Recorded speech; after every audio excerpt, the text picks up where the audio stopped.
He presentado esta tarde a primera hora, a las 5, Ética del desorden, que es el libro, digamos, el hijo civil de un libro anterior llamado Roger de Sebes, 1000 días en la montaña, que es la madre montañosa, natural, de este grueso volumen que ha salido en pretextos hace un año.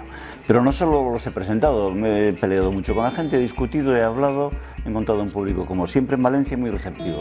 Esta precisión mediterránea me va. La ética es intentar sobrevivir a un desorden al cual uno, por lo visto, está llamado a escuchar. Y el desorden es todo lo que nos rodea. Nos pasamos el día disimulando, pero en realidad no entendemos la mitad de nuestro entorno.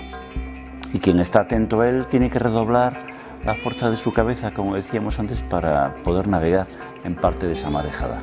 Tiene que ser lo que es, sea lo que sea, aunque sea horrible para ti y para mi gusto. Y creo que para eso es necesario estar armado. No entiendo más que de armas. Si los conceptos no son armas, no son conceptos. Si las palabras no son armas, no son palabras.